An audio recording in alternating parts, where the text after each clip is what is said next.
Hi. How are you, everybody? Welcome to Watch What Crappens. I'm Ronnie. That's Ben over there. And we're next to each other because we're in real life today. Hello, Ben. Hi, Ronnie. How are you? Good. I dressed like your backdrop today. I know you're in shades of green. I'm glad that you're not a floating head because you could have been.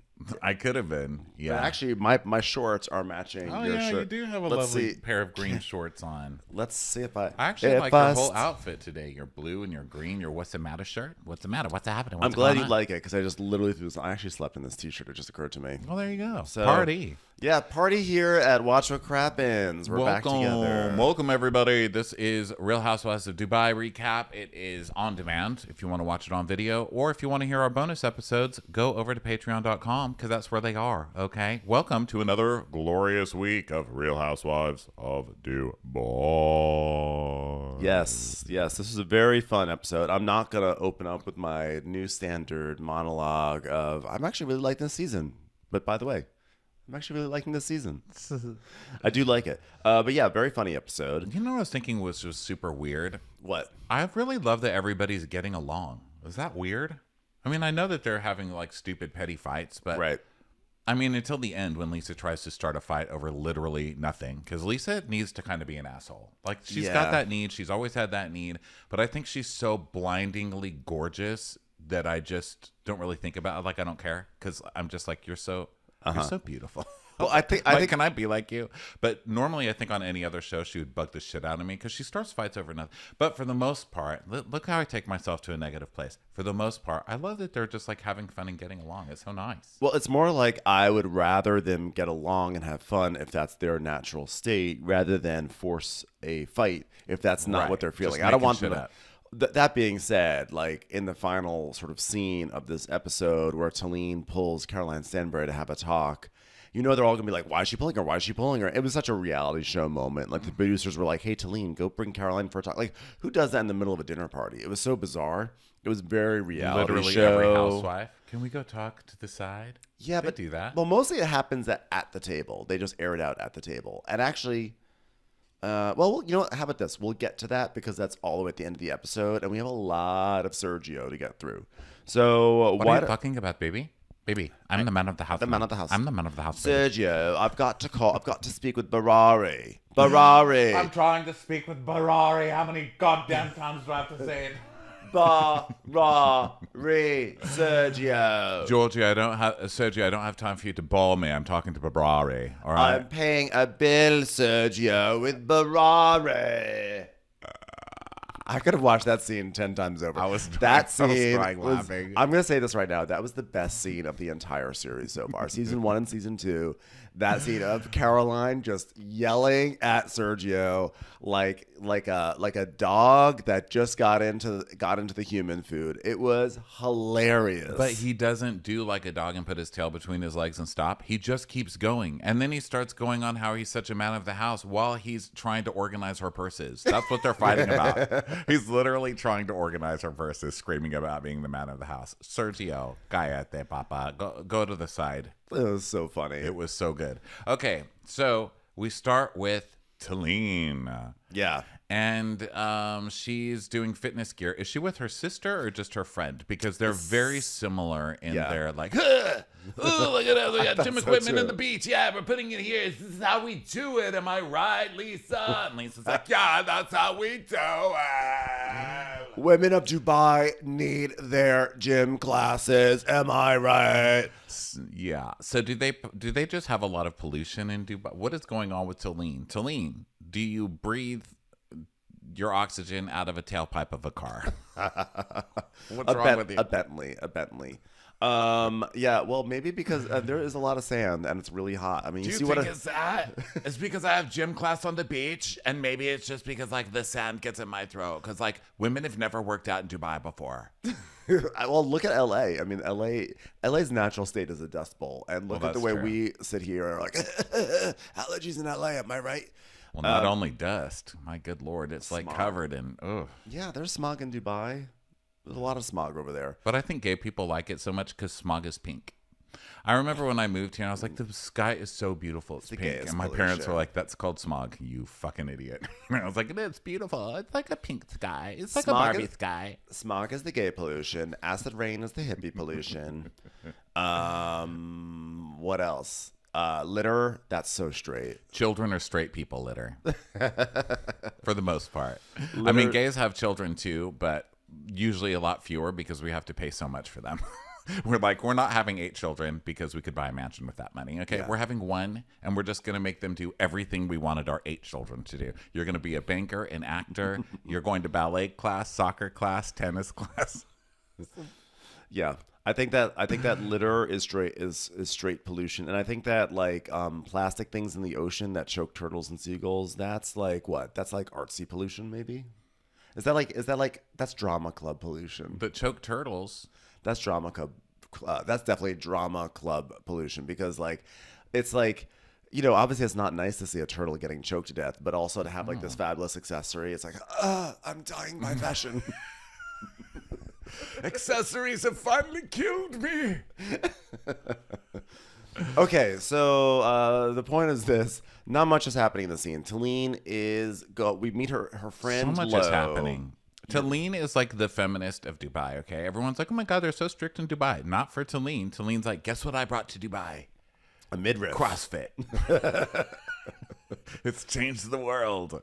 So this is her Change the World. And Lori Lowe walks up, and they're just setting up on the beach, etc. And Talen gives us her story. She's like, when I moved to Dubai 9 years ago from LA, Rafi was working all the time. I felt so alone. I didn't have my own friends.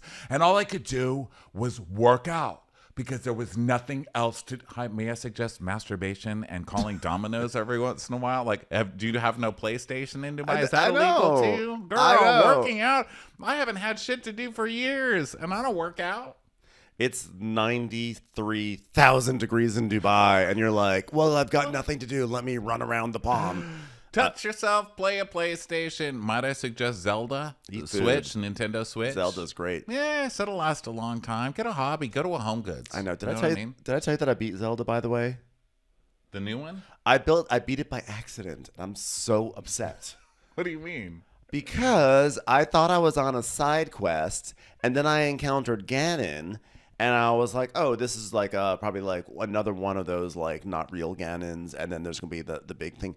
And then I beat this Ganon. And I was like, wow, this is a big battle. And then the end credits start to roll. I was like, but I still have 3 other main quests to do. So I skipped main quest shit. And I am bereft by this. And they won't let you go back? No, they'll let me. But it's kind of well, now I've lost. I lost a little something in me. I lost a little something. I couldn't. There's too much building things. This one, they're like, no, build a platform. No, I'm not here to build shit. Okay. Well, when I moved to Dubai, I was so bored. I just started building things for Zelda. That would be something. Yeah. I moved a platform with my eyes. So, Talen, so they're saying, so we get her story. She has nothing to do. So she worked out a lot. Okay. Which is great for her. I hate it when you're partner. I would have this kind of I would be this kind of partner. I would find somebody that is obsessed with working out, but I myself never work out. And I wonder about the dynamic in that relationship because Rafi's like, no. And I feel like every time they go to an Olive Garden, do you think that they have that in Dubai? They have it everywhere. Rafi's like, I'm getting breadsticks, and you're not going to tell me no. My father owns this town. Yeah, but also, by the way, the other thing with Talen, her whole backstory is that she moved to LA to be a singer, and she had a record contract, and everything was going well. Well, I'm starting to understand why maybe it didn't work out, because she's like, I had literally nothing to do, so I worked out. I'm like, how about you had nothing to do, so you wrote songs or Seriously, music? Girl, you can record that on your computer. Even I do that, and I'm not very talented in that way. That's an artist's dream. You have all the time in the world, and everything's paid for. You can just do your music. Yeah. Wow, Talen, Jesus, you thought you were going to have an easy CrossFit scene. You thought the scene would be easy, but you just got some free advice from your aunties over here. We have nothing to do, so we give random people we don't know advice they're never going to hear. We're just going to shame you about your false life choices. Like, you wanted to be a musician. Really? Really? Yeah. So she's like, and you know what I realized in Dubai? There's a void for human rights, women's rights, gay rights. What is it? She's like, no, normal for architecture. fitness. normal architecture. General stucco. Islands that aren't shaped like palm fronds. Dependable home foundations. Mountainsides that aren't inside a mall. She's like, yeah, there's a void for fitness, especially targeted for women. And that's when I knew there's a business here. Yeah. So she has started up a boot camp. So she's telling all the people, she's like giving a pep talk. Everyone, we're going to run calories, calories, calories. And we can do anything a man does time 10, right? And they all clap. And except vote and drive. Just kidding. You can vote and drive there, I think. I think that was the thing when I looked up the laws. But driving fairly recent, I think. That I cannot comment on because I do not know. But I will say that these women are all, by the way, super jacked. They're like, they really all have my goal bodies. They are. Well, and I really liked her thing because I feel like CrossFit people in general don't care that other people are really into CrossFit. I think their whole point in doing CrossFit is to annoy the people who aren't in CrossFit. So I think she looked at Dubai and was like, you know what? Not enough people hate CrossFitters yet. I don't get to brag to enough people that I'm running with a parachute tied to me. So I'm going to go get other people to do that with me so we can just annoy the fuck out of everybody. And she did it. She found that void and she filled it. And now she has people annoyed with CrossFitters, even in Dubai. You know? By the way, one thing I'm never going to do is attach a parachute to me myself and then just run in 93-degree weather in the blaring sunlight. In any That's weather. not going to happen. Literally in any weather. And guess what else? I'm not going to flip over a tire. I won't even change a tire. How about this? Parachutes should go vertically, not horizontally. That's what I say. So yeah, you're doing it wrong. Attach it to me if I'm falling, not if I'm running. But anyway, Talen says that she goes, as progressive as Dubai is. I'm like, is it? She says, it's you still... keep telling us. You keep telling us on this show. Ronnie, don't worry. Well, I'm sure we can go there and hold hands. So like we do everywhere. Look, we just did that yesterday. We did. So she's like, it's still a Muslim country, so you still have locals that they don't want to like do a workout in the same room as men, or they think that taking care of your body is wanting to look sexy, so they're ashamed. So, like there's this whole stigma as well. So I saw that. I thought I could really help women. So guess what? Tires on the beach it is. Now, unfortunately, one of our students was in a plane that was about to crash, jumped out, but she was wearing her parachute wrong. So we're going to have to work around how we're training people to use parachutes. Otherwise, we've done very, very well here. Well, it was attached to her hip. So the good news is she did float down safely. The bad news is she landed on her face. Her hip snapped and her face is broken, but otherwise, she's great. We got to tell people there's no tracks in the sky, no running up there. I don't know why she did it like that. So then she is, walking around saying fitness trainer type things like, oh my God, the form. I love your form. Amazing form. Wow. Keep pushing, keep pushing, keep pushing, keep pushing. I started these little boot camps, and then that way they could push sleds and flip tires and push cars. And then security came up a few times, and we're like, "What are these women doing flipping tires? Okay, should we help you flip the tire?" I'm like, "No, this is a workout." God, I love living here. No regrets from moving from LA. I do. I do like that though, that they're flipping the tires, and the men are like, "Do you need help flipping this tire?" I know. Do you need help with this obvious physical exercise you're doing? Like they don't think like, why is this woman flipping a tire? Like, oh, is she trying to get this tire to a truck right now? Yeah. So now they're, everyone's exercising. It's kind of hilarious to watch CrossFit. I wonder if this is something that's going to stay around because, we've all seen CrossFit before. Actually, I haven't seen it since I left West Hollywood, but I would see people doing it out on the street there all the time. And so to see it again is just so funny to me. Like, what are you doing? Yeah. Do you have any like rubber bands you can use for arm bands or, I don't know, do a squat? There's so many props. Like it's like the P90X. Yeah, but it's like the carrot top of exercise programs. Like they just need so many props. They do, and they give each other a lot of props all the time, and in public ways too.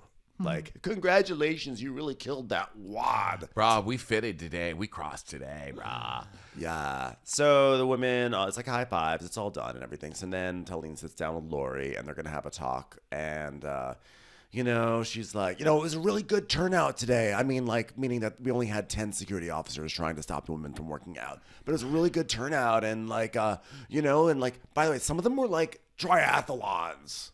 Yeah, and Lori's like, yeah, you know what? It made me almost want to work out. Almost. Am I right? So they make small talk about that, and then Talen's like, I just miss it. Like, I used to do it 3 times a week. You know what I'm saying? Like, I just need to do it more, but Ruff wants another baby. Like, do you know how rough that is? I just got these abs back. Just got the abs. I also love that she's like, I moved here and had nothing to do. Because you don't have to do anything for the kids, you know. Because later she's like, in Dubai you have cooks, you have cleaners, you have maids, you have car starters. Like I think it's called slave labor, man. Maybe I just need to stop Googling Dubai because I feel like it's ruining recapping. At a certain point, we just have to turn a blind eye because there's a lot of issues over there. Yeah. So we now have like a flashback to the age-old thing of a husband who wants to have another kid, and she's like, I don't want to. It's a classic thing. And also, we just have to add the extra misogyny in here, just because, you know, it's that kind of a year for Bravo. But it's not just that he wants a kid. I need a son. It must be a son. Yes. It must be someone to take my name. A girl never. Queen Elizabeth who? What did she live to be, 97? Fucking loser. I know. Did nothing. We'll be sure to switch that setting on with the uterus to make sure it's a boy. Okay. So yeah, because I don't know if you've done anything medically ever, but it's the sperm. It's a sperm, sir. Okay, change your sperm. Work on your sperm and then judge the UDU. So Talen's like, I mean, I finally got the motivation to get my career back on track, like literally back on a track. Like everyone, we're on a track right now. But like every time my leg just goes tighter and tighter and tighter. Actually, I won't get it on track because that doesn't require props. Now, a track is, I guess, a set piece. But still, I'm a prop fitness trainer. I used to lay down tracks. Now I just lay down on tracks. Okay, you also did not just get your career on track. You are teaching things on a beach. And that to me says I do not have an on-track career. People with an on-track career teach classes in air conditioning, in a warehouse or something like that, not on the beach. I mean, even Caroline Brooks found a way to make a spa, for crying out loud. Well, yeah, his name is What's His Buns. Caroline Brooks. Oh, we'll get to you. Yeah. All right. Ma'am. So look at everything I do all by myself. Oh, okay. Okay. Now the main event. Now we go to Michael's house, a.k.a. Caroline's hotel, as the Chiron says it. It's a mess. There's stuff everywhere, and Caroline and Sergio are preparing for their big move. So Sergio goes up to Caroline while they're moving. Goes, "Give me a cuddle." She's like, "No." Well, who the fuck wants to sit down and have a cuddle in the middle of moving? God, it's exhausting. Why can't we pack in different rooms? I keep moving and you keep following me. You're pathetic, Sergio. She says, I just want to be anywhere you're not. He's like, okay. And then he's like right behind her again, following along. She's like, thank God we're getting out of Michael's house and into our new home. There are not enough rooms to run to in Michael's house. Sergio has keys to all of the rooms here. I thought if we moved into a confusing enough house, he would lose track of me and I'd finally have some peace. But unfortunately, he's actually more savvy than I ever thought, and he can follow me from room to room to room. I've built a cement box with many different mazes, with different rigs of wigs, dropping and flying up so he doesn't know which way I've turned. Let me tell you something. If he were in Hansel and Gretel, he would have been saved every single time. Oh, actually, I would have been saved every single time. Now that I realize that I've gotten the entire fairy tale wrong, it's all because of his stupid face. I've confused myself because I've brought up a story with children getting cooked. Sometimes I just think about Hansel and Gretel when Sergio's around and think about what sweet relief it would be to be baked in an oven and never have to see his face again. So she's like, I don't really think he understood what I come with. I come with hundreds of knockoff purses, children, flat-ironed hair on the side of my head that doesn't really make much sense. It's confounding for him, really. Some neon signs from my old business. I have a strange lady who stays in a basement named Valentina and another one named Paulette. It's a lot. A chain-smoking straw-haired woman that follows me around saying, girl boss, I'm a girl boss. It's very difficult. Oh, by the way, did you hear this rumor? Did someone send it to you too? Caroline Fleming is moving to Dubai and would be very open to appearing on Real Housewives of Dubai. So, bravo, gods. let's get. Did you hear this? This is Real Housewives of Dubai. The fuck are you talking about? Caroline Fleming. Oh, I got my Caroline. It's too many Caroline. No, they can't have another Caroline. Sorry. No, it would be a lot of Carolines, but to have Caroline Fleming back in our world would be truly a gift.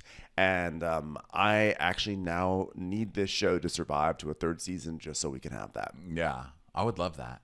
I love walking in the fields. She'd have to change her shtick. I love walking on the stand and picking all the natural things. Sand. Sand. She would be. Salt water. She would be. Sand. Oh, isn't it so beautiful, the sky out here? She would be so amazing in Dubai because she'd be like, the people out here are just so generous and so sweet. The other day I said, wouldn't it be lovely if we had some Comté cheese? And then after 45 minutes, they found me some Comté cheese and like cut to all these indentured servants around Dubai running around in this heat trying to find some Comté cheese for her. Oh, isn't that so delightful that they found that for me? People are so lovely to royalty here in Dubai. Walking down the street after dark, a van pulled up to me and said, "You can't walk alone."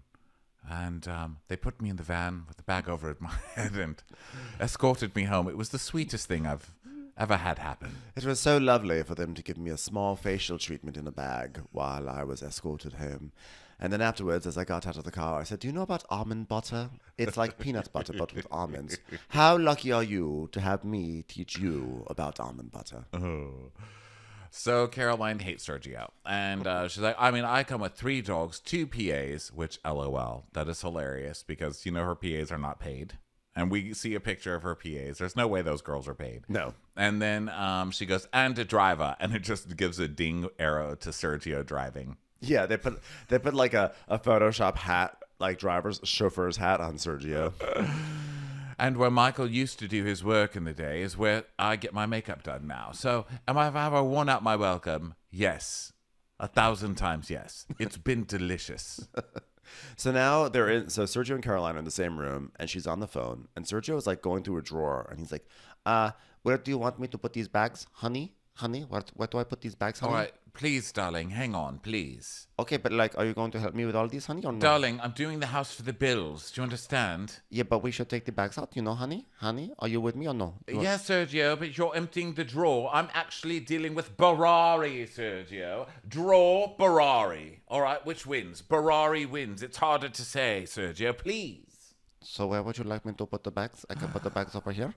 Sergio, honey, I am texting with the developer of Barari.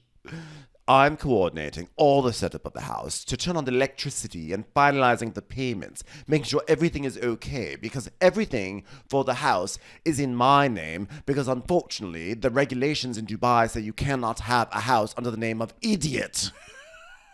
Sorry, Sergio. So Sergio's taking a purse out of a bag, and he's like, okay, do you know that you have this in this bag? It's new. I think this is new. Hold on, honey, please. Baby, hold honey, on. Baby. Hold on. Baby. Hold on. Oh, baby. Hold on. Barari. Hashtag Barari. But, honey, it's a purse. Because Sergio hasn't been here long enough, you have to be employed and have a credit history in this country for 3 years to put anything in your name. Also, you have to have had a legitimate job at least one time in your life. Honey. Sergio, please stop asking me questions. Okay, let me know if I can help with anything, baby. You can't help with anything because I just got it, so I'm sorting it out with Barari. Otherwise, we can't get light, heat, water, or service. So you want me to leave it just like this? Yes, please. But are you going to do anything, or am I going to have to do everything? What, I'm doing Sergio? Everything. Please. Honey, it's fine. It's fine, honey. It's fine. She's like, please, just stop asking me these questions. It's fine. My God, I can't do it. I can't handle it. All right, this is ridiculous. I'm trying to talk to Barari. He's like, but what should I do with this? What do I do with this, She's honey? just like, all right, I'm going to just do what Sem did for me for 20 years and just ignore. I'm going to take your bags out, honey. Do you want me to take out these bags, honey? Honey? Barari. Hello, Barari. It's honey? Me, Caroline Stanbury.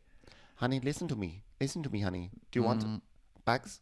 Bags? Tiki? Bags? Honey? What do I do with bags, honey? I can't take any more. I'm leaving. So She leaves. She's like, I'm dealing with Barari. I'm dealing with Barari. Do you want to move? They cannot give the fucking keys without talking to Barari. And then you ask me 57 times about these fucking handbags. Fuck my life, Sergio. Audible sigh.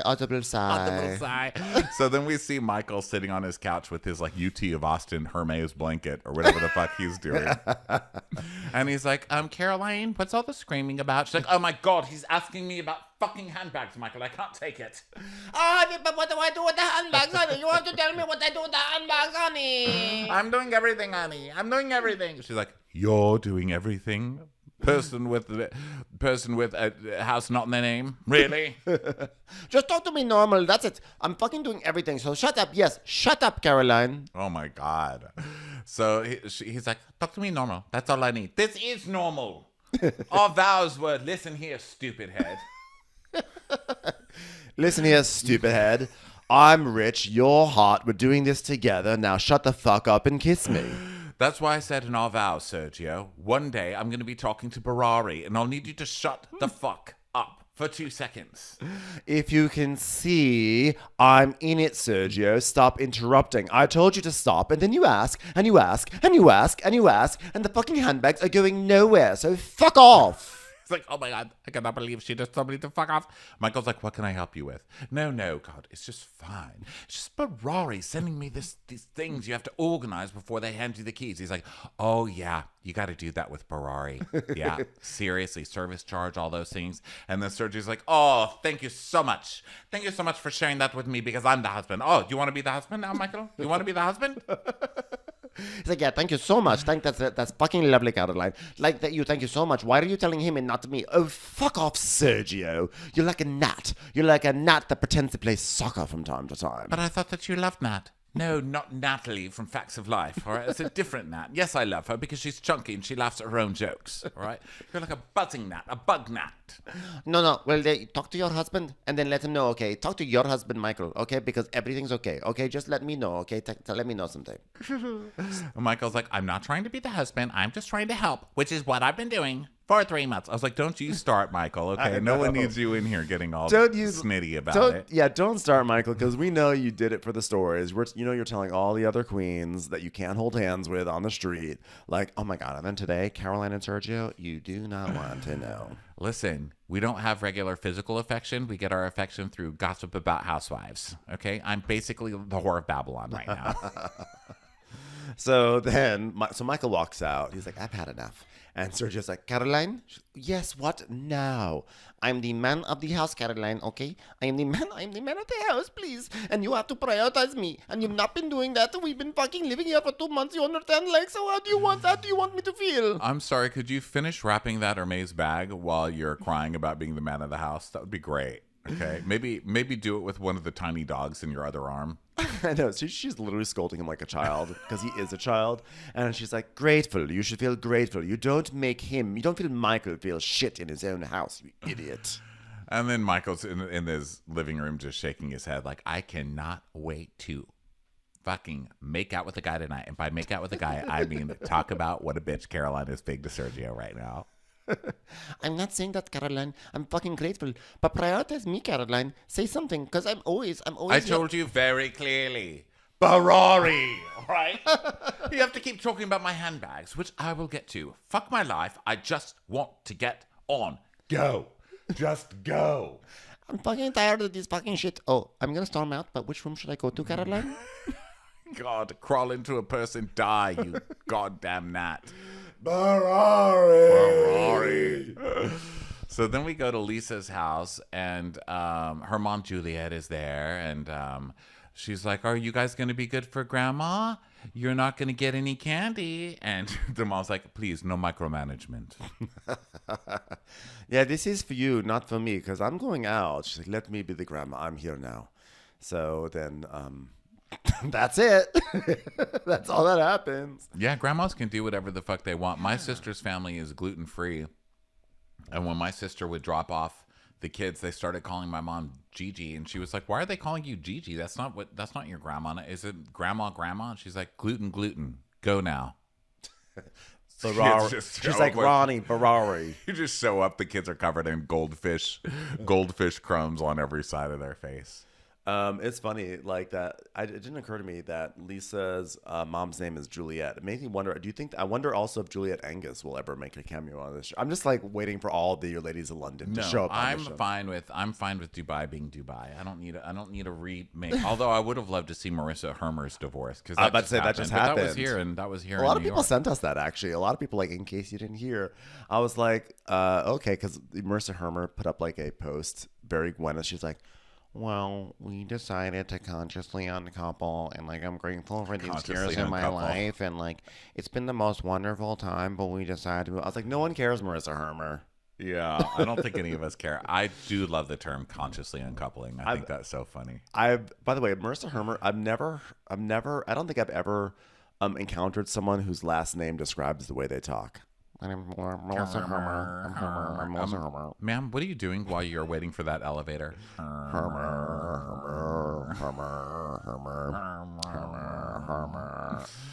So then we see Sarah's house, and her son's talking to her mom, and they want her to come visit. And then we see Chanel and Lisa going to a clinic. Okay, so Lisa's like, this is my friend Ayan. She's here for the forensic age estimation by teeth check. And Chanel's like, no, forensic, that's for people who are dead. No.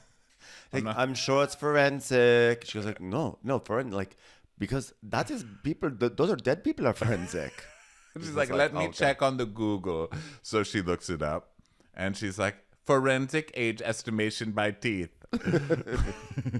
So Chanel's like, I'm excited to find out how old I am through my teeth because I didn't have a birth certificate growing up until I was older because my village is in the middle of nowhere, I mean, okay, I get that, but couldn't you have marked a tree or something? Like, people know what year it is, though. So she goes, what if I'm 70? Lisa's like, I'm guessing that you're younger than you think you are. You think? Could you, by the way, if Chanel winds up being 70 years old, that will be the funniest thing. I would die. Happened. She's so stunningly beautiful. And I love that that's an honest possibility to her. She's like, I could be 70. Like, not only does my village, not have a lot of technology, but I have no concept of time at all. She's like, how long have we been here? 5 hours? No, we've been here 10 minutes. Yeah. Oh. So she's like, it's just... She's like, it's one of the things I've wanted to know. I mean, my body, I think, is 60, and then my mind is like 30. So I really want to know exactly how old I am because, like, then I can actually know how many years I have left on Earth because, like, I don't know if I'm 60. I only have 10 years left. And I'm like, wait. 10 years? You have more than that? Well, that's definitely like a 30-year-old thing to say, right? Like, I'm going to die when I'm 70.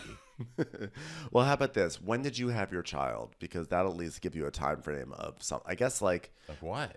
You can have those things at 12. Well, like, look, if she had her kid at 45, she could be in her 60s, which would be hilarious. I would love that. I would love that. Okay, so now Stanbury is going to come, and Chanel's like, oh, she's so excited to see how old I am. She goes, yeah, she just wants to make sure you're older.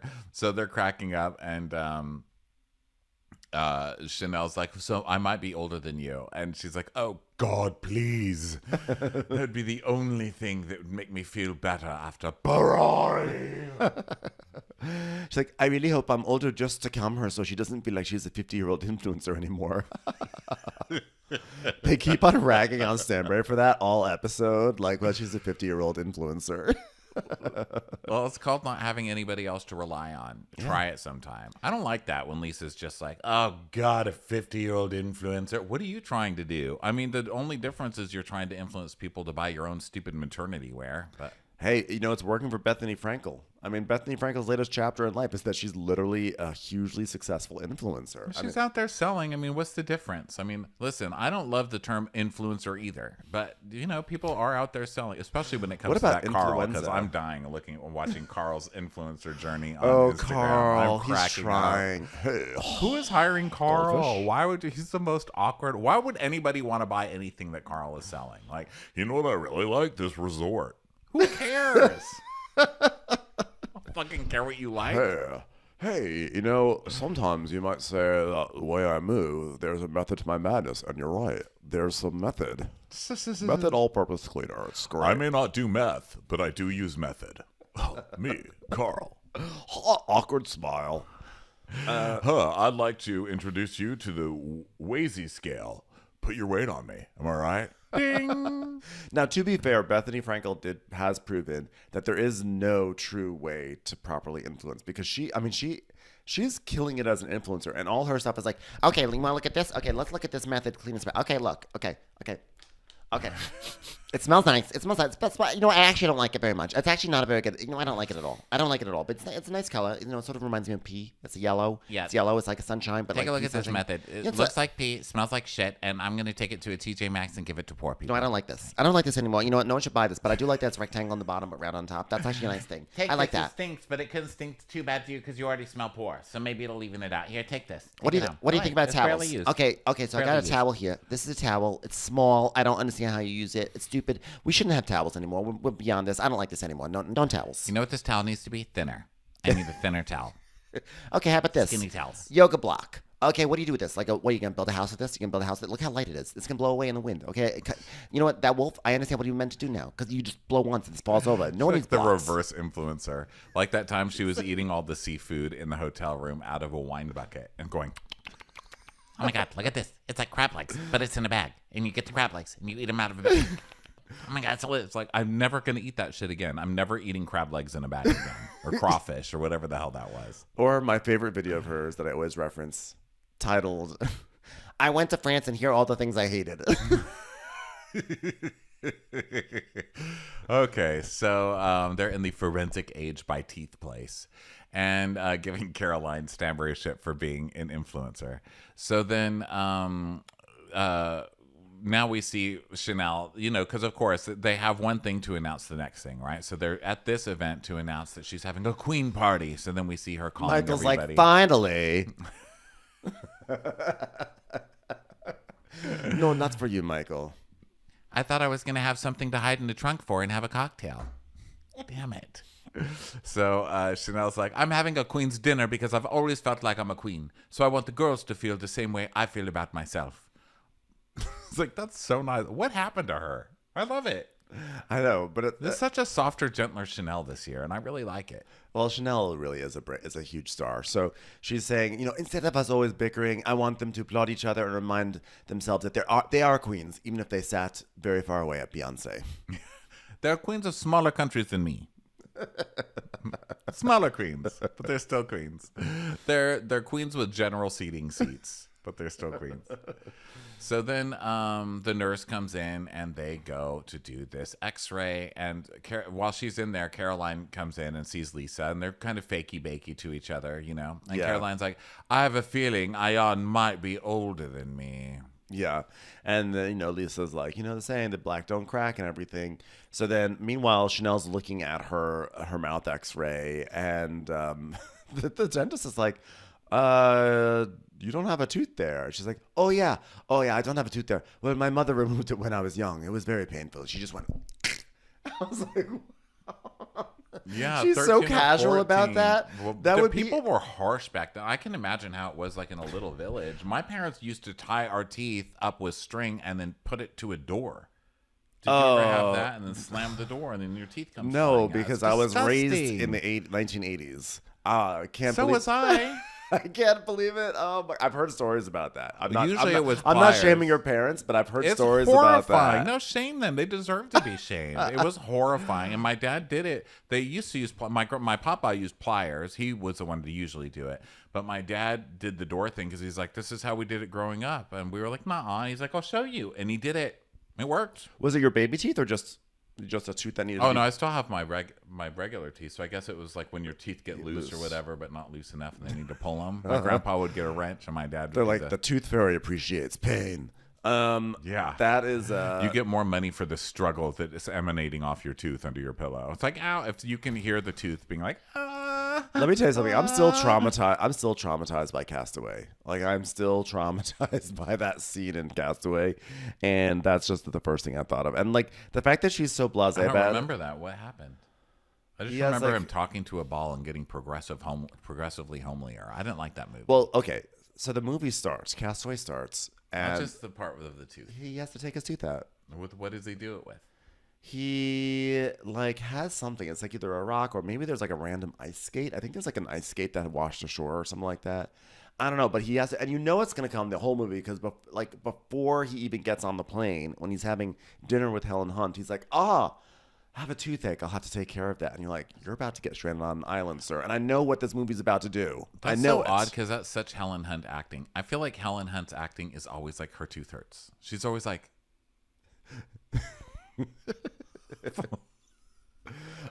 she has hurt tooth acting. Okay, so back to this scene. So the doctor's like, wow, she removed that at 14? She goes, yeah, I think, or 13. I don't really know how old I am. I could have been 90. So who knows when she removed Honestly, it. I blanked out, and when I woke up, I didn't know if a day had passed or 3 years. So I really have no idea how old I am. It's the origin story. I mean, I only sleep a natural amount of time, 6 years every night, right? He's like, no. So Lisa's outside. Lisa's like, I don't think they're going to have her exact age. And Caroline's like, yes, that's what I was told. Hold on 1 second. Barari. See Sergio at the dentist door just being like, but Caroline. So he's like, I can give a very close estimate to you, but probably not for a week. Because I'm going to send it up. Can you give an estimate or not, sir? What the hell? You have to send it to AI? I'm paying to come into the doctor. Yeah. So then Lisa's asking Caroline about how the house is going. And, Caroline's saying that she's like stressed and everything. But she's looking forward to dinner. And then Lisa's asking how she's doing with Brooks lately. And she's like, well, I don't really know if I'm over the issues, to be honest. Hold on 1 second. Let me try to remember what the issues are for the audience. Don't remember. Hopefully the audience remembers. Anyway, at this point, it's made me reevaluate quite a lot, to be honest. And Lisa's like, okay, that's fair. So then she's like, I see things being cordial with her. I can see us being in the same room. But do I feel the same way about Brooks? Absolutely not. I treated her like a real friend. Did I ever make her wrap a purse while I berated her? No. But she would call me to see you next Tuesday. I mean, the thing she's doing, it just seems to be aimed to hurt. Barari, you goddamn imbecile. Get out of my interview room. Baby, please, baby. You just see like an Hermes bag creep into view while she's talking. Please. Just like Sergio, on 2 hands. You don't have to arrange the handbags. I'm doing an interview with Barari. I'm the man of the house, baby, please. Please, baby. Baby. Baby, what do I do with handbag? Tiki, baby. Tiki. So she's like, who needs friends like that? So Caroline's like, well, of all people that I can just coexist. And Lisa goes, oh, yes, you're very good at that. She goes, yes, I am. So how are you? I'm sorry. The elevator music that plays in my head when you're flapping your gums is playing out loud, isn't it? So the nurse brings in Caroline and Lisa into the dentist room and everything, or whatever, the exam room. And Caroline's like, I'm more excited about this than you are, because soon I'll be able to say I'm the youngest influencer on this entire cast. I like Chanel. She goes, this is the longest I've ever been quiet. So they walk in, and Caroline looks at the x-ray and goes, I hope those aren't your teeth, are they? Or maybe I should say, I hope the absence of those teeth aren't your absence of your teeth. I'm sorry, but why are we watching a video image of a broken cobblestone street in Rome? I'm sorry, why are we looking at this footage of a bowling alley after someone's knocked over a few pins? Whoever did this is a terrible bowler, I'll tell you that right now. Terrible. And she's like, no, those are my teeth. And she's, but where are the ones at the bottom that you're missing? You look like a piano. She has no concept. And Chanel is such a good sport, because this could have gone either way. Yeah, like that could have been like what really, the fuck, Yeah, like what the fuck, lady? I came from a tiny village and you're like sitting here mocking me. But Chanel was like, taking it. So she was laughing with her, which I think goes to prove our point that these two were meant to be friends. I mean, in the beginning, we were always like, oh my God, they would be so much more powerful together. Yeah, well, Caroline was super annoying last season, and now she's like back in her groove, and it's great. So Chanel's like, well, it was so rotten when I was young, so they just did this, and like that, my mom like this, and then it just came off. And she goes, but you're not putting anyone new ones in. Hey, what are you talking about? I mean, look, when you're playing like a baseball game, when you take the pitcher off the mound, you put a new one in, okay? Listen, one sem is pulled out and a surge is installed. You get the surge pulled out, you get a new sem installed. Do you understand how it goes? Sergio, now is not the time for a handbag. Please, baby, please. Please, baby. She goes, I never thought about putting a new one in. She goes, oh, God, she's not missing a tooth. She's missing half of a bloody mouth. Right? I'm in total exposure. What is wrong with this person? I'm in total explains why she's so skinny, because the food clearly just falls out the side of her mouth when she eats. She's not doing our impersonation of her. She's the worst. So, Lisa, so Caroline's like, I've never noticed it because she's never smiled around me before, all right? She also hides it really well. She smiles like this. And she starts imitating her smile, and then they show pictures of her doing it. Oh, my God. This show... And then Chanel just cracking up as she's being totally made fun of. This show has totally redeemed itself. It is done. It really has so done funny. a 180. Like, I can't tell you. I was sitting there laughing. I mean, like 2 years ago, I would never be able to say this. 2 years ago, I was like, this is the worst shit I've watched. And now I am sitting here. I am laughing. I am cracking. I was watching it with them. We were both laughing there in bed. This was so funny. So then she goes, all right, well, doctor, how old do you think she is? Just spit it out already.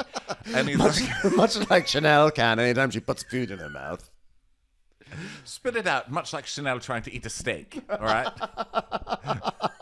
And he's like, well, let me do my studies. And Lisa goes, well, how soon? He goes, I need some time. She goes, oh, for Christ's sake, we're not going to find out today. I did not drive and leave moving house to come and look at your missing goddamn teeth.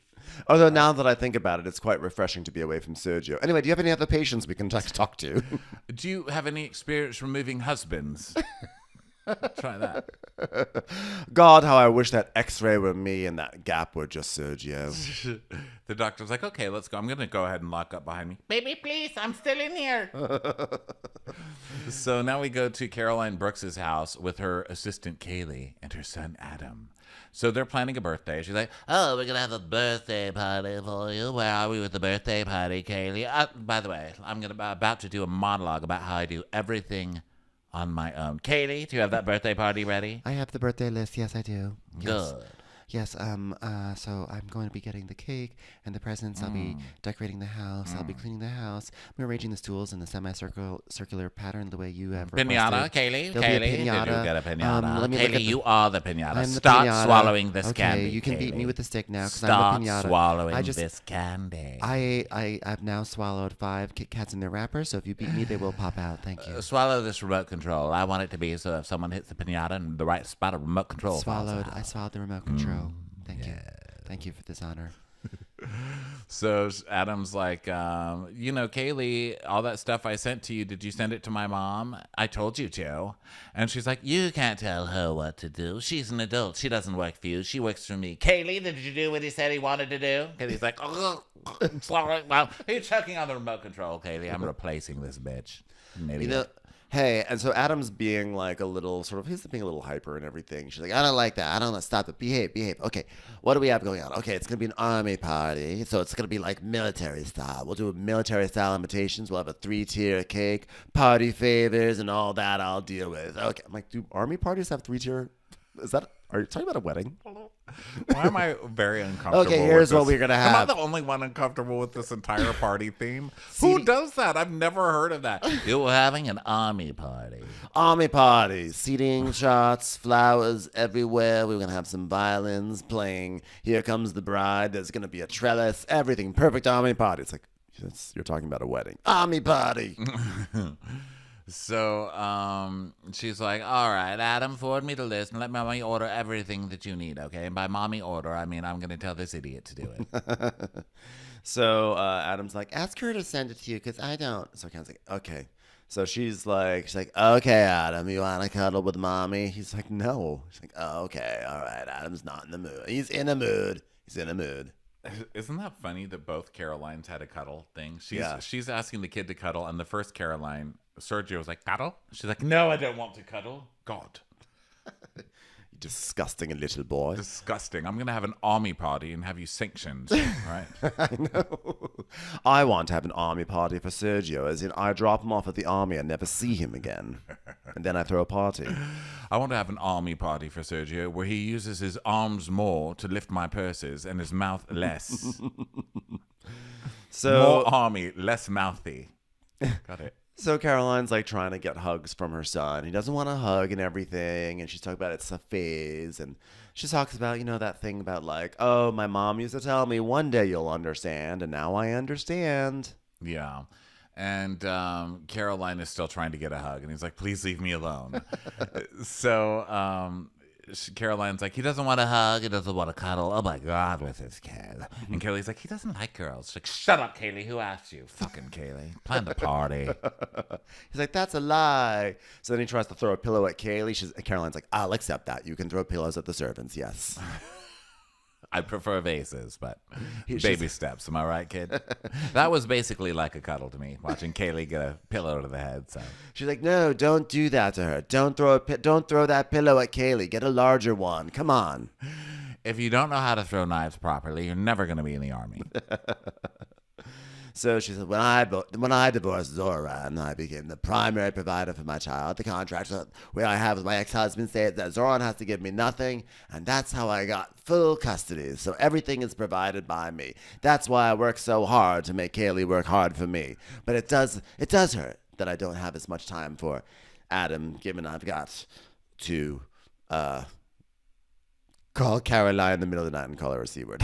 What am I doing with my time? So the producer's like, do you ever experience mom guilt? She goes, all the time. That's why we just came back from the Maldives and I flew his entire friend group out with all the money that I make completely on my own with no help from anybody else and always What are you talking about? Yeah. I mean, listen. She was in real estate. She was in real estate, I think. Wasn't she? She's flying to the Maldives and opening a huge, like, glamorous spot in Dubai. Yeah. I mean... something's up here. Something's fishy. It's not just that she's flying to the Maldives. The reading. You know what I mean? She flew a whole bunch of kids to the Maldives. Yeah. Which is, I don't know. So... that's some Dorit math, I think, that we're doing on this show. Yeah, exactly. And so then she gets a call from her mom. And, her mom calls and she basically tells her mom that, like... that she and Caroline have been fighting. Oh, of course. She's just a victim and doesn't understand anything. She's like, Mommy, Caroline and I are having problems. Can you believe it, Mommy? I just have no idea why she would be upset with me. Yeah. And the mom's like, why? She's like, you know that we're very close, She's like, oh, I know you are. And you love Sergio. She's like, yeah. I mean, it's just been awful. When you get here, you can figure out. You're like the voice of reason. You need to watch some footage. I know. So then they have like a mom on FaceTime scene where it's like, Mom, your camera's on, not on, Mom. Mom, did you just press the mute button? Mother. So now we go to Saba. So we met Saba last week, and she's like an official friend of because she gets interviews this episode. Saba is a complete asshole, and I love her. What great casting! Amazing casting. Love her. I love her. Yeah, Saba. I love her posh accent. I mean, I don't know the British accent nuances well enough to know oh, this is a posh accent, but to me it feels very posh. Saba, it's posh. She seems very posh. If it was Cockney, I would be like, it's posh. It's coming from her. Well, she says strawberries. She says strawberries, not strawberry. Yeah, she's strawberries. Strawberries. She says strawberries. Strawberries. Not Aries, just strawberries. Strawberries. Breeze, like straw and Which a is, breeze. That's a how breeze you know you're wealthy. Strawberries. That's how you know you're wealthy. Strawberries. Because you're so wealthy in England that you have assistants do the extra syllables for you. You don't even do all the syllables. Love strawberries. It. So they're ordering, and Saba's like, I've got a cheesecake and one karak chai. Sarah's like, that's so Pakistani of you. Is it?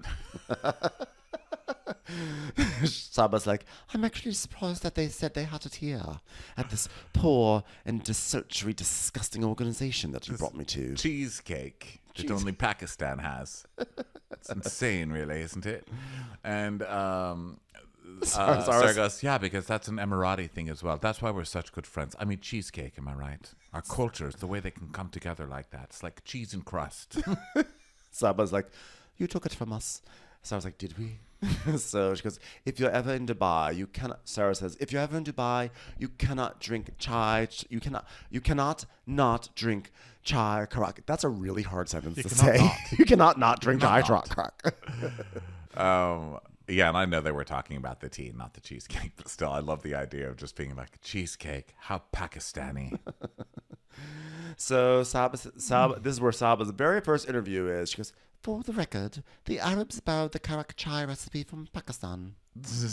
That was her only interview. And then it goes to Sarah, and she's like, it's not her drink, it's an Emirati drink. So the waitress, I can't wait till they hate each other. I know. Because they have to hate each other. They will. Right? They have to, right? Yeah, I think so. So, so Saba orders her strawberry cheesecake, and they're like, she's like, did you just say, how do you say strawberry again? She's like, strawberry. She's like, say it again. Strawberry. Strawberry. So Saba's like, do you know how difficult it is for me to even say this word? I have a lisp. And so, Sarah's like, I know that. Sarah's like, she goes, oh, I didn't know you had a lisp. Sarah knew. They're business partners. She wanted to bring that lisp out on TV. Sarah's like, please answer the phone and don't forget to say, so happy day. We're so happy. Someone called us. She's like, please, can I have less S's when I answer the phone? By the way, I've renamed my business, Saba. It's She Sells Seashells by the Seashore. Suffering succotash. Is that okay with you, Saba? Absolutely. And she's like, I've worked for 10 years to conceal my lisp, but it's really hard because my full name has 3 S's in it. Saba Youssef. That's her way of being like, hello, America. I've arrived. My name is Saba Youssef. You can look me up. Here's my vulnerability. I have a slight lisp that I've worked past. Thank you so much. Thank you so much for opening up about your lisp. That really means a lot to me. Thank you so much. Thank you so much. Thank you. So Sarah's like, Saba is one of my best friends and also my business partner who I've never actually asked her a question about her own life, which is why I'm only learning now about her lisp. But we're on the phone 24/7. She's mainly listening. I'm mainly talking, either gossiping, fixing my problems, or just talking about my business. Yeah. And we see a flashback to last week of them working hard. And Saba's like, oh, well, we need to talk about different branding for the alcohol drops because whenever I drip them into my drink, people think I'm drugging myself. And Sarah's like, oh, that's hilarious. Drugging yourself. Like, wow. I love the date rape jokes at work. I just love. What are the alcohol drops? I don't know, but I love the Dubai security checking in on all these women. Like, do you need help with that tire? Are you drugging yourself? Like, women are so stupid. They make these strange decisions on their own. I want to know what alcohol drops are. Do you think we can look them up? Do you think it's a thing? I'm sorry, I don't mean to stop the whole show, but now I'm really curious. Look up Sarah's alcohol drops. Look up She Sells Seashells by the Seashore alcohol drops by Suffering Succotash. What's her name? Saba Youssef. Oh, Saba Youssef. It's Sarah. I forget Sarah's last name. Youssef alcohol drops. Let's see. So then, conveniently, Sarah gets a FaceTime from Akin. And Akin is this hot guy in Germany. So she's like, oh, hold on. Akin's calling. Hold on. A really hot man from Germany is calling. Saba, who's calling you? Any hot men calling you right now? No? Oh, that's too bad, Saba. Okay, anyway. Akin. So, I love that Sarah acts like her standards are like, I don't know if I can be with this guy because he doesn't believe in aliens and I'm really crazy. You couldn't be with that guy because he looks like a Middle Eastern Richie Cunningham, okay? You can be with the total himbo who works out 7 hours a day, who's hotter than the fucking Dubai sun. And I don't really blame you, but let's stop acting like you're on some fucking moral high ground over here with the guys you're choosing. That was my first thought because they show this guy, Akin, who is like dropped dead. Literally dropped dead. I'm dead. Like, I'm not even here right now. This is a ghost doing this podcast because that guy, he needs to be on the Two Judgy Girls March Madness next year. He is gorge. And then then they show a flashback of the guy from last week. It's like, oh, this is why. Has nothing to do with anything he said. It's because you're already chatting with the hottest man on Bravo right now, and then you're pretending to go on a date with my 4th grade science teacher. Mr. Kober.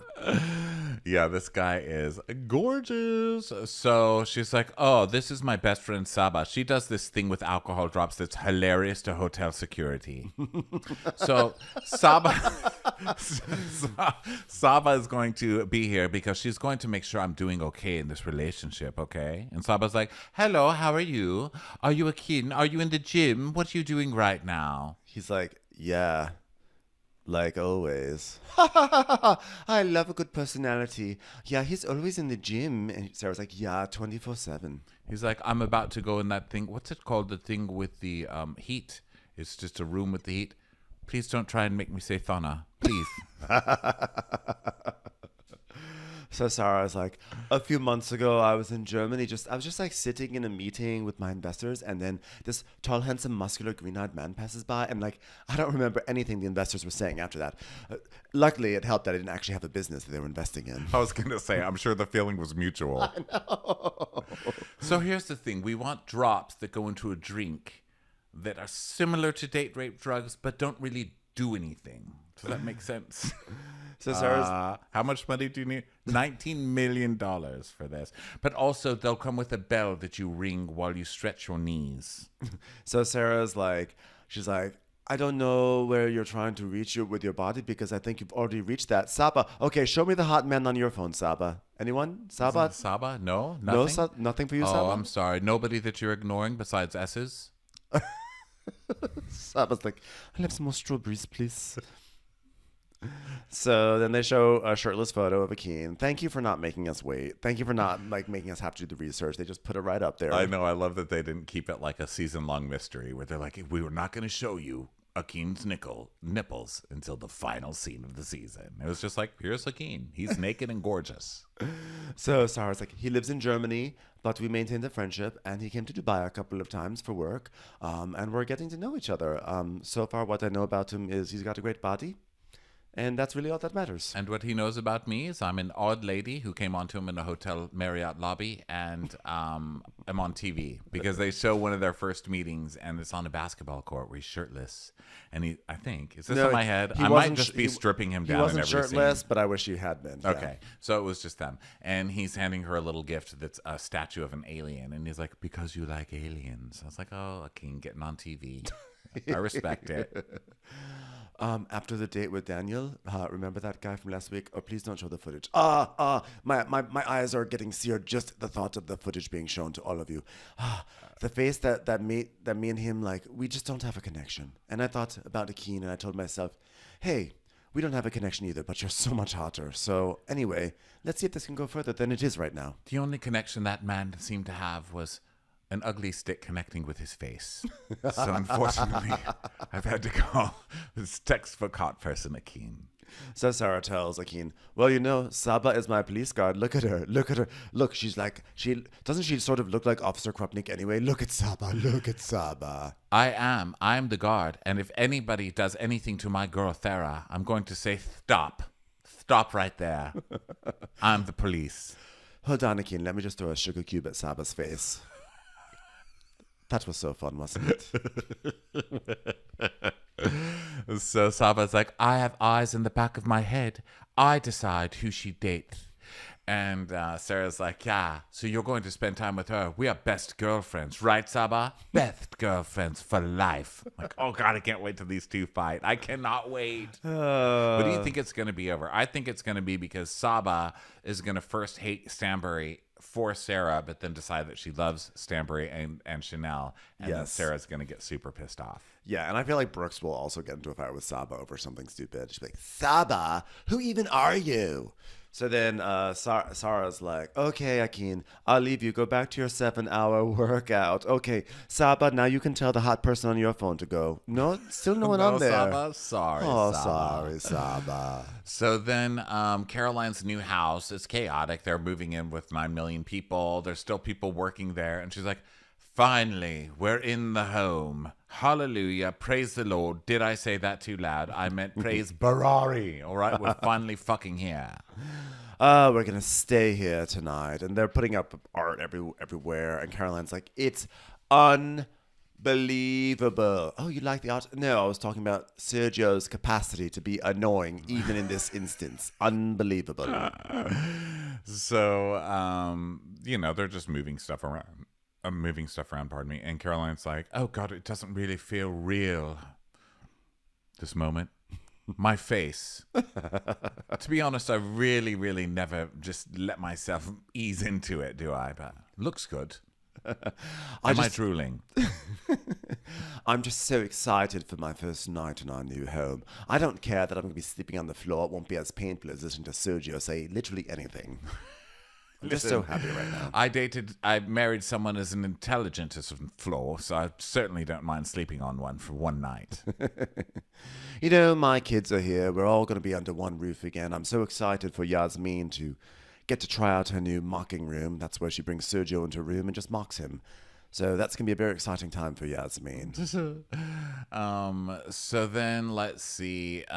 Caroline is talking to her kid about his room and it's the math, and Sergio's bringing it about. Like, who cares? Okay, they're basically getting it. But Sergio's like, I found my Barbie pants, baby. We're better now. We're not fighting now, are we? I've got Barbie pants. These are like so iconic, baby. Where should I put my Barbie pants? Baby. I love that he doesn't even bother with Ken pants. He just goes straight for the Barbie. I'm not enough. I'm not enough without you. Please come back to me. I think that if we had stayed at Michael's house one more minute, Sergio would have gone back to Spain. And I have to say, never in my life have I ever prayed that a moving truck would be 1 minute late. I'm Caroline enough. Baby, where are you going? Baby, where are you going? Look at all these boxes. There's so much to go through and get rid of. Okay, so let's see. The first thing. Okay, Sergio, we'll put you in the to-go pile. Great. Okay, I think that we have to throw everything and start fresh. Look how amazing what we've done. Now let's talk. Can you believe this? I want you to know that when Michael stepped into our conversation, I'm so sorry. If I reacted in a way I should not have. Do you understand?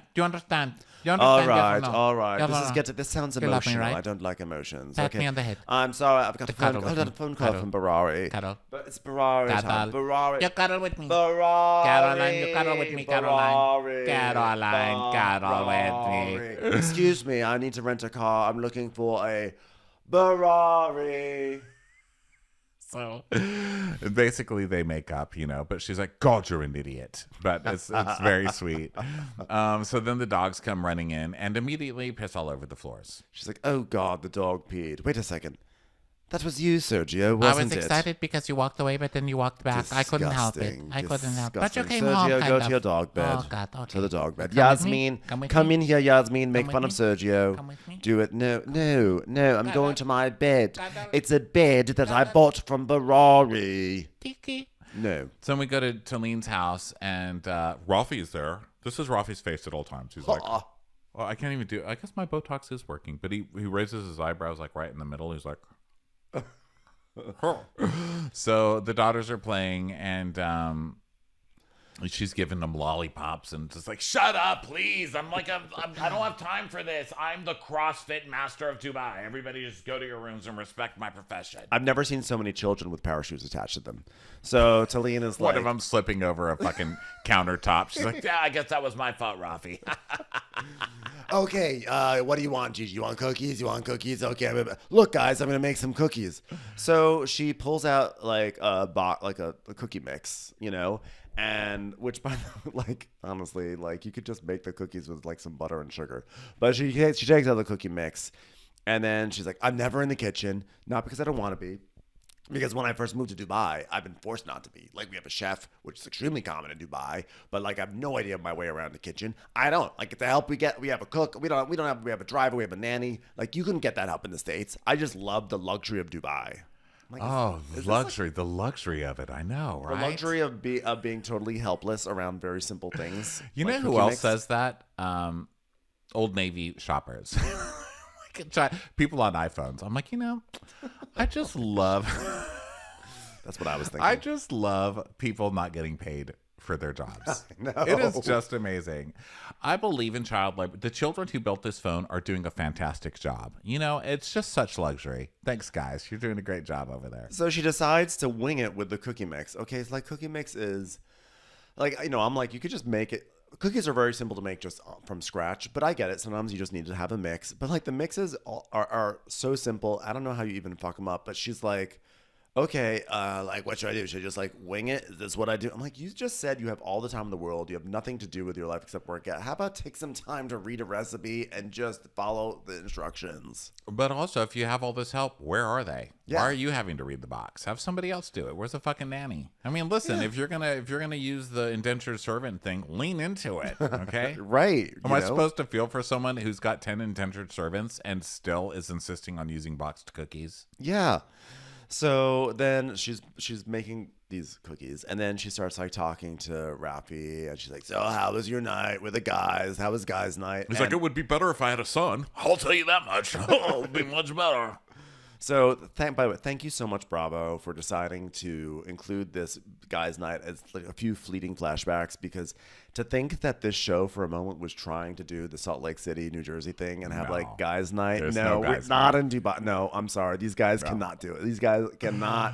These guys cannot anchor a scene. I'm sorry. They can't, but they sure tried it. They're like, "So, how's everything going with you, Sergio?" It's like, "Oh, my wife is terrible to me and I'm really sad and her kids don't respect me. And all I want to do is hug her, cuddle. Does your wife cuddle? Oh my God. Yes, I would like to order cuddles from my wife, please." All the husbands are like, "Barari."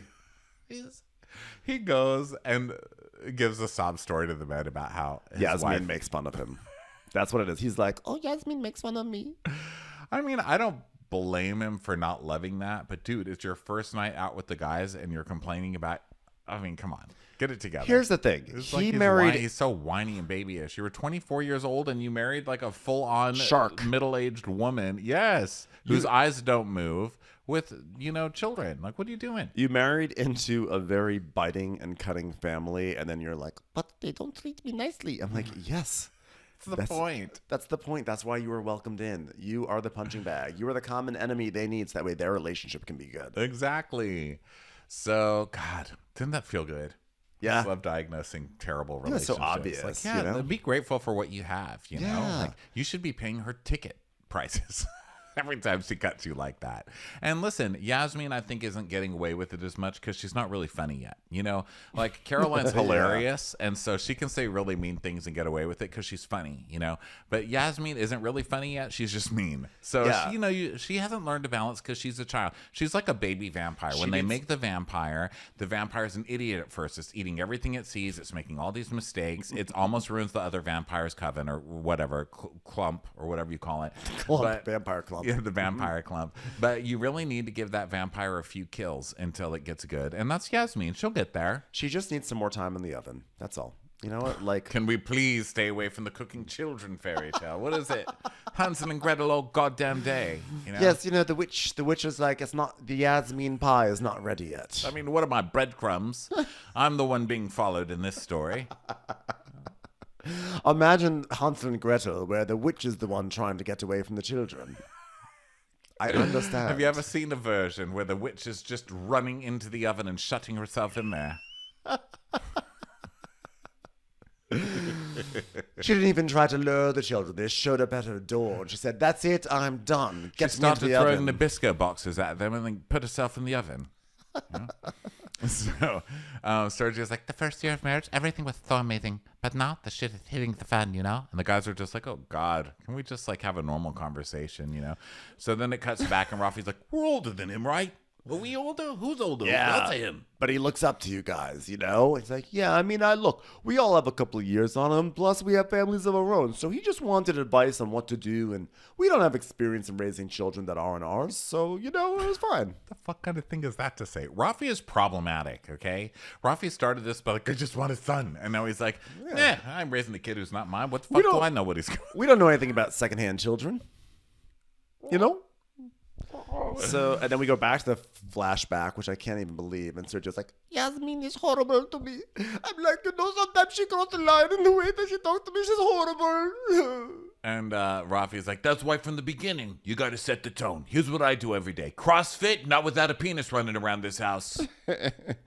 So then, then Rich is, whoever Rich is, I don't know who he belongs to. He's like, yeah, but she's going to go. Oh, Rich is Lisa's. And he's like, but surely she's going to go off to college soon, right? He's like, yeah, I mean, I'm praying for that. Oh, please, go to college, please. So Rafi's like, I said you're closer in age than the kids, than Caroline, so they're going to respect you, but respect you as a friend, not as a parent figure. And Talen's like, you're right. Oh, did you hear that Yasmin was singing to him at the party? I mean, it wasn't very nice. I love this busybody just into someone else's relationship. Yeah, she has nothing to do with the kids. Yeah. Yeah, we see a flashback of Yasmin telling Sergio, now you can live out your lifelong dream of wearing a dress. He's like, how could you do that? Okay, let me get my Barbie pants. You are a bit clingy. I mean, you follow my mom around like a lost puppy, don't you? Did you just pee on the floor, Sergio? Talen's like, he had like tears in his eyes. Like, I think it's just like a lot. It's all hitting him right now. And he's I'm like, what's hitting him? What is hitting Sergio? I think the problem is that he has been hit one too many times by a ball to his head. So Talen's like, me and Stanberry got over our issue. You know, we're getting a lot closer. We're getting a lot closer now. And by getting a lot closer, I mean, I'm not accusing her of saying things about my vagina, and she's not literally trying to poke me in the eye with a stick every time I see her. That's nice. By the way, can I put aluminum in the oven? Come on. Listen, you're a fucking failed singer from LA. Let's not pretend you don't know what an oven is. Yeah, you lived in the tough streets. You made some of fucking bagel pizzas. You were in listen, we know you were in North Hollywood for a good portion of your life. You Tostonied some shit in your life. I know. Fuck out of here. And so then she pulls out she has this tray of cookies ready to go, and Rafi's like, you made 6 cookies with the whole box? She goes, what? I messed up? It's like, it makes 24 cookies. I was like, I really need to have. I want to find out what the deal was with those cookies. I want to know how they turn out. What went wrong? Did they taste good? Like 6 cookies? Did you make like 6 big mounds? It just Ronnie serving or a Katie from Vanderpump Rules serving. Remember when she made those cookies? It's just like one big pan of the goo, and then you just kind of cut it up. That's how I roll, baby. So then we go to Lisa's, and she's talking to her mom, and she's on her way to dinner, and she's, it's like getting ready for a party thing, basically. Yeah, she's gonna wear a crown, and then Talen is with her mom, and she's talking about how everyone has to wear black. Says she's not gonna wear a crown because actually it's quite tacky to wear a crown. It's a theme party. I know, and she's your best friend. You should, if you thought it was tacky, you should have told her that beforehand.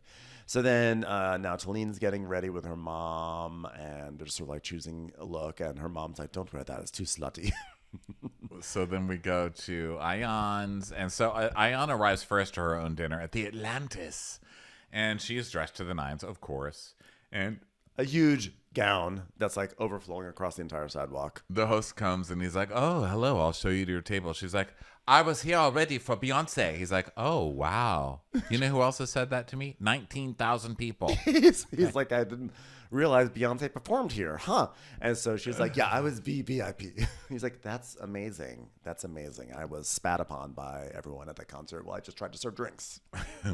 So she sits at the table and she goes, "Oh, we're literally next to where Beyonce was.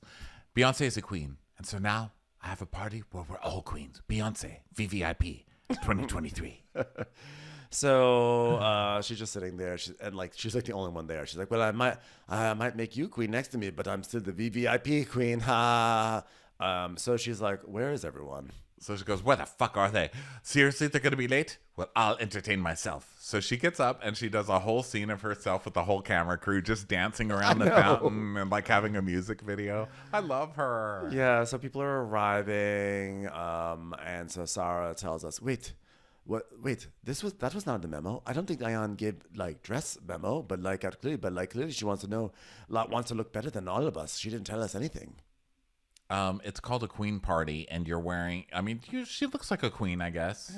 Yeah, like who knows? I think she looks. They're fine. Just throwing some footage in here just to pad it out before we get to the semi-fight. Yeah. So Lisa. So they all arrive, and Talen's like, "We're in Mecca, where it all started. Mecca, the place they came up with aluminum doesn't go in ovens." Yes, and Karen's like, yes, this is where it all began. And Talen's like, yes, my handstands were right up there where you could see my vagina. And Brooks is like, oh, well, I was talking to your asshole, apparently. Ha. Saba's like, what are you saying? What did I miss here? Sarah goes, it's their own language. It's trashy people language. You don't have to hear it. It's what people without sleeves say when they're in private. So Brooks is like, yeah, Beyonce was right there. I was there. Beyonce was there. And Chanel was like, and I was VIP, VVIP, right next to Jay-Z and Beyonce. Wherever you were, I was just a little bit closer. And we start seeing cracks in this relationship because Lisa goes, babe, it doesn't matter. Oh, really? You think not? So then they're making fun of her. They're like, oh, God, all she needed was add a V to the VIP. We get it, honey. And Caroline Brooks is like, I was VIP because my salon did that hair for her. And so we're VIP as well. I'm like, that's not really how VIP works, but that's fine. So they're still all talking about this Beyonce concert again. And Chanel's like, this is why I brought the girls here, so that way they could be in the VVIP section, because we both know they were not there that night. Yeah. So they're talking about Beyonce some more, and then making small talk. Lisa's mom just left, and then let's see, food starts coming, and Chanel gives her speech. She's like, I'm so happy to have all of you in my life. Each one of you brings something different to me, and I like it. Lisa brings best friendship. Caroline brings a full mouth of teeth, which is nice. Sarah brings a lisping girl. What's everyone talking about? You're all queens to me, so cheers to queens. I love you all. And so Caroline talks about how she's moving, and they're like, oh my God, congratulations. Just making some small talk or whatever. Right. And Caroline Brooks is kind of giving dirty, looks at everything that Stanbury is saying. So they're like, are you okay? She's like, I'm disagreeing. I just swallowed my food. I'm not making any face to anything. Yeah. And she's like, yeah, I feel like you act like everything is. Chanel points to Stanbury and then to Brooks, and she goes, I feel like you act like everything is great, but I know it's not. So like, what's going on between you two? And she's like, nothing, everything's fine. She's like, yes, I think we're all over it now. Everyone's friends. Everyone's happy and friends. So Caroline's like, well, I think we're totally in a Cold War. Like, I walk in and the wind blows. Yeah, it's sad to see where our friendship has gone. I've done my best. I've been there for her, but friendship is 50-50. I've done my best. How are they not rolling clips from the last 3 weeks? I know, right? So then it's basically small talk, so they're bored. They're like, we need to fight now, right? So they're trying to figure out who's going to fight, because Caroline's did not take the bait. So now Chanel's like, so Sarah, let's talk about your man. I heard you met a German and an African. So she goes over her BS, storyline. Right. And then Sarah's like, okay, so now they're going to play this game. And instead of a shady game, it's going to be, I would like you to choose whoever you want and say how you feel about them as a queen. Right. Which is good. Except, a lot of queens have been beheaded too. So this can go badly. So Lisa's like, I'll go first. I choose Sarah. As an Arab woman, I feel like you own who you are, the real original bad girl. And Sarah's like, thank you so much. I do own who I am. I love you all. Thank you so much, so much. Okay, I pick Saba. You know what? I think we're supposed to be picking queens. Okay, never mind. Okay, I pick Lisa. I love how you take care of your kids. You do have kids, right? And you have patience, and you're nice. And that goat that you have is so sweet. The goat died. Oh. I'm so sorry. Well, I'm sure it fed a lot of deserving people. We threw it in the trash. Oh. All right. Well, we'll just stop at the first two the first two descriptions I've already forgotten. Someone else go. So everyone's like, oh my God, that was so nice. She called her nice. Yeah. Nice. She called her nice, and then she called her nice back. It was really sweet. So then Brooks is like, I'm gonna pick Chanel Ayan. Now, one, you're drop dead gorgeous. I would not be picking an ugly person for this. Mm-hmm. Number two, you exude femininity.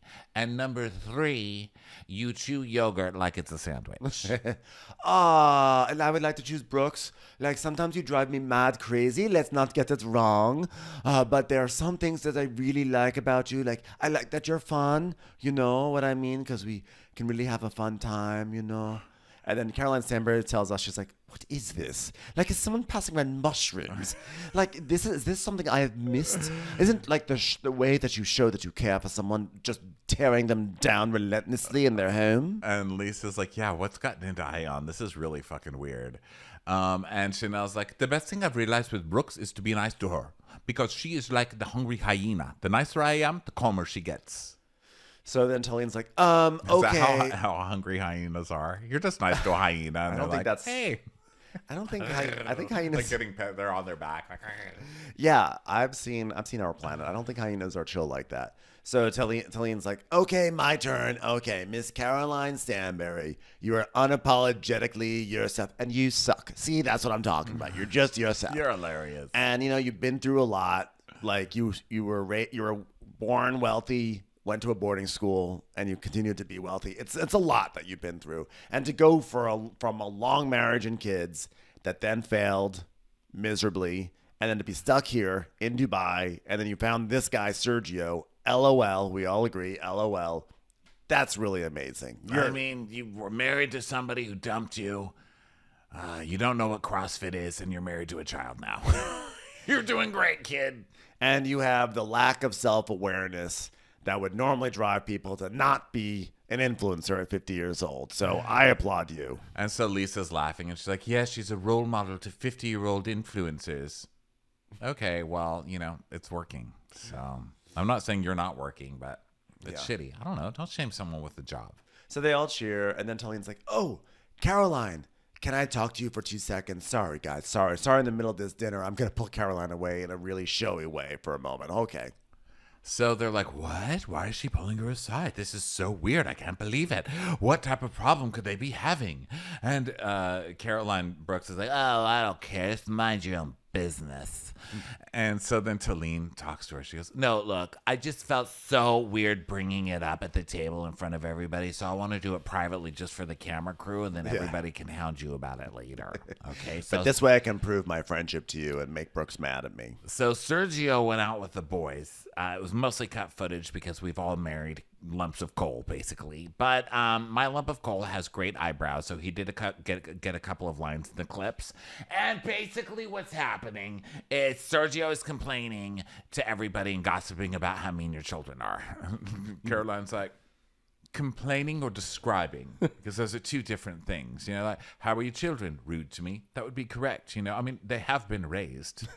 Yeah, well, he basically says they're very, very mean. She's like, thank you so much. No, in a bad way. I don't. What is that? How is that? I don't understand that perspective. Did you try to explain to him what a love language is? Well, I just want you to have that conversation with him because I know he's hurt. Good. Now listen, I know that the children want to push boundaries, throw slippers at a head, aim a water gun occasionally. They need moving targets. Do you understand what I'm saying? He's not their father. He's basically just he's like a walking television, nothing but pure entertainment for them. He's basically like a Twinkie. He just never ages and never goes bad. Listen, he has a role that's between a father and a big brother. It's a role that we call stupid, okay? And it's very difficult for him to say something that makes sense. People without jobs are often just there to make fun of. And that's why I don't let him get a job. Do you understand what I'm saying? Yasmin and I have a very dry sense of humor. I'm a little funnier, I'll admit. But I've told her the jokes I make to him aren't appropriate to come from her because she's just quite frankly not funny enough to do them. Hopefully, she can meet Elaine Boozler and get a little humor in there somewhere. And we'll send her back. We'll send her back in the ring. But for now, I've told her to give it a rest. And Sergio also needs to understand that she's a 17-year-old girl. You know, just a veritable child who's about 7 years in age different from him, you know. Listen, this is what I told Yasmin. Here, take this stone. Now pound it. Congratulations, you've just learned about Poundstone. Learn something from her. I told Yasmin, put a sock over your hand. Now make the sock move. Congratulations. You've just made a more intelligent version of Sergio. I said, Yasmin, Criticize him. What's your favorite precious metal? She said gold. I said, congratulations. Now go learn about Judy Gold and everything will be fixed. Judy Gold. 80s comics do really well here in Dubai. Yasmin really responded to some old tapes from Judy Tenuta. Before Beyonce came to the Atlantis, it was just 80s comic after 80s comic. Lots of shoulder pads and polyester suits. So she's like, well, I'm taken aback, obviously, hearing this from somebody I've just met with a parachute tied around her ankle. But I'm more mad at Sergio for discussing my private business and my children with somebody I've just met. Now, I do appreciate... Jennifer, what's her name? New person being concerned and bringing it to me, but not doing that and not doing it publicly. You know, that's very nice. It's very respectful, which is the whole point, right? The whole point is that, like, Talen wants to show that she's being respectful to her. Talen wants to cut ties with Brooks. That's what this is. Right. So now the girls are still like, oh my God, why are they pulling each other aside? What's going on? So then they finish up this conversation, and it's cute. Caroline's like, well, I hope it'll work. And Talene's like, do you think he regrets getting married? She's like, do I regret getting married? Of course. No, does he regret getting married? Do I regret not burying him instead of marrying him every day of my... No, does he regret not getting married? I'm sorry, do I know you? Why are you asking me so many things? Could you grab me a glass of something? I don't even care what it is at this point. This is what I said to Sergio. I said, look... Okay, I don't want you to ever stay because you feel like you have to. I want you to stay because you enjoy us berating you every single day for our own amusement. And if that ever becomes tiresome to you, the door is perfectly open. You can walk out anytime you want. And Talen's like, what? She's like, yes, he can walk out anytime he wants to. Well, how long do you give this? Oh, I don't know. 10 to 15. 10 to 15 years? No, minutes probably. And she's like, I mean, we're having a wonderful time now, but one day he may not want to be here. I don't want Sergio to wake up when I'm 60 and he's 40 and have to go, well, there's my wife. Look at her. 60. 60, looking 20 years younger than him and so much smarter. I know. You know, I mean, look, it's going to be very difficult for him to wake up next to something that doesn't biodegrade. I showed him all these older women with gray hair. Disgusting. And I said, this is what I'm going to look like, babe. Talen's like, girl, you'll never let your hair be gray. That will never, ever happen. I don't want him to one day wake up and realize that he's married to the same people that I encourage him to run over with shopping carts in the grocery store. Do you know what I'm saying? I would hate for him to wake up and realize he spent the last 20 years doing nothing when he could have just been doing also nothing. So it's really a lose-lose. Talene's like, girl, you're never going to get gray. I mean, you can't lose that, man. You're not going to let that happen. Just listen, he can have a young girlfriend and I'll have a hot sugar daddy. All right. I mean, I love this idea that Sergio's going to leave me. Hilarious. I mean, what are you, Nat? I'm sorry, are you calling me a fly? No, Natalie from Facts of Life. I love her. Absolutely love her. Why do I get the feeling, Talen, that you have expired milk in your fridge from 10 years ago? Because guess what? Things come into my house and they leave when they need to. So they come back to the table and she's like, what'd I miss? And Lisa's like, nothing. What did we miss? She goes, nothing. She goes, well, what was that about? She goes, why does it need to be a big thing? I'm asking what everybody is thinking. She's like, I was looking out for a friend. Why is everybody up in arms? And she goes, no one's up in arms. I just wanted to know what was going on. Chanel's like, I wanted to know what was going on. We just had questions and why did you have to go all the way over there to talk? And Talene's like, it's out of respect. I had to be very respectful when I told Caroline that Yasmin makes fun of Sergio. Okay, point made. Moving on then. And she's like, okay, well, you move on then. He's like, bitch, I moved on. Don't call me a bitch. Don't go there, Talen. Well, you're going there. You are. I like you. I don't want to take it there. Like, really? seriously. But you started it then. No, but you're being bitchy for no reason. Oh, Calm the fuck down. I asked a simple question and you give a fucking answer, and I don't want to have to keep going back and forth. Now you said bitch twice. Don't go there. Yeah, I did. I said you're being bitchy. Okay, that's 3 times now. Well, that's because you were being bitchy. That's 4 times. Bitch, I'm tired of telling you that you're being bitchy. That's 5 times now. Oh, well, it's actually 6. Yeah, six get it right, bitch. That was 6. Oh, 7. You're being really bitchy with the way you're counting about the number of times I'm saying bitch. Oh my God. Do you know what? We could be doing reps. I'm going to do a squat every time you say bitch, but I need a prop. I'm going to hold the Topo Chico. All right, go ahead. So basically, Lisa's like, I'm not close to Brooks, but I do generally feel like it's weird that Talen is bigging up Stanbury and pulling her to the side, knowing that those two have a beef. Ayan and I would never do that to each other. Ever. First of all, Ayan's going to hate you in about 5 minutes. And second of all, what are you talking about? She's bringing Stanbury to the side and they have beef and you would never do that. Grow up, dude. We 3rd grade. Come on. Yeah. But this shit was funny. What a good episode. So funny. Everyone, thank you so much for being here. Remember, if you're not subscribed, to subscribe on whatever podcast platform you're listening, and we will catch you on the next episode. Bye. Bye.